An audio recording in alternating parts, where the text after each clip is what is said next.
Just before we get into this, who pays his check? The owners collectively. All right, and who do we think's blackballing Colin Kaepernick? Oh, the owners. Oh, weird. Yeah. Okay, go on, Marcellus.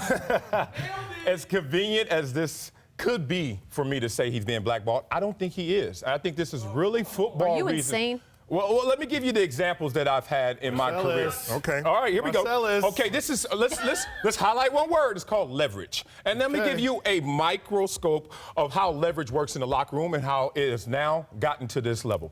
In the locker room, when you're the best player, you can say a joke that's not funny and everyone laughs. True. Now, when you're not a good player, you can say the best joke and no one laughs. Now, remember this leverage, because that's what's happening to Colin Kaepernick. At his heights, he did not protest. At his heights, he didn't take a knee. When he was in the Super Bowl, he didn't take a knee. He waited until moments where he wasn't at his best to take a knee. Now, couple those two and marry them, you got a problem. Give me some numbers, Marcellus. I shall. Here is Colin Kaepernick. Look at this chart. In 21 games, we're just going to reference this.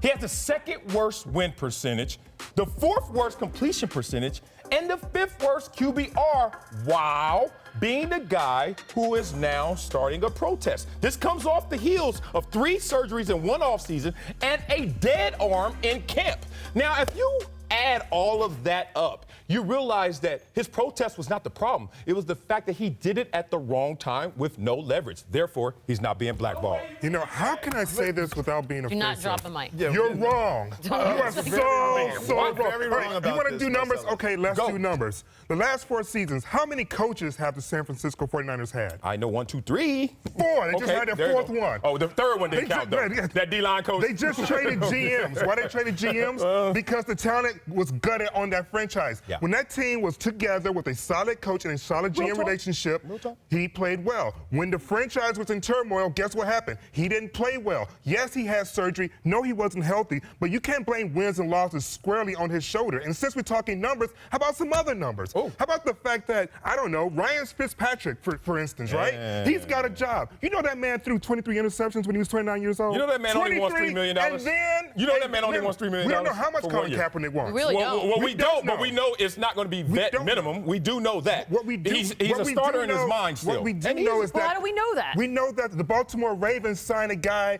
that never played in the NFL when they needed a QB. Right. We know that Jerry Jones just signed a 36-year-old backup under the guise of, and I loosely quote, we needed a quarterback for the future. 36 years old. Once again, for the future. I think I'm kidding. You're taking out one of the major issues. I was very nice of you guys to let you do all your numbers. But here is a statement from the president of the Ravens, Dick Cass. We want to get a sense of what the attitude is out there and how Colin would handle it if he were to come, how he'd handle it and how that would change people's views. That doesn't sound like someone who is deciding whether or not he can play football. That sounds like someone who's deciding whether or not we want to bring this person in and how the outside world will react to that. You forget put that out on the team's website. It's not about numbers. You're forgetting the unspoken language in that. If he was great or even very good, we wouldn't even have to take the temperature. We would take Josh the hit. Woodrum is a much better quarterback. He has no story around that. They are asking Ray Lewis if it's okay if Colin Kaepernick can play.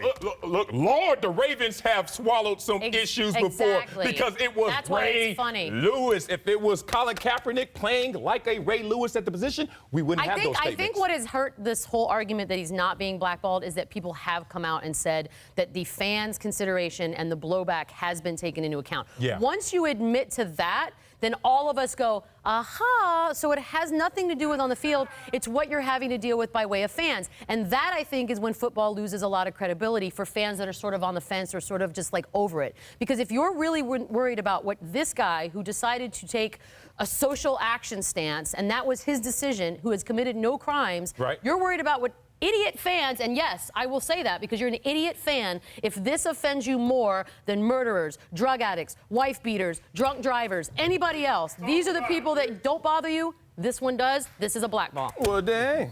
I'll let you drop the mic as well. That's a microphone However, drop. You ain't ever blackballed when you're great. You You don't get blackballed when you're great. I just tell you, I've been there.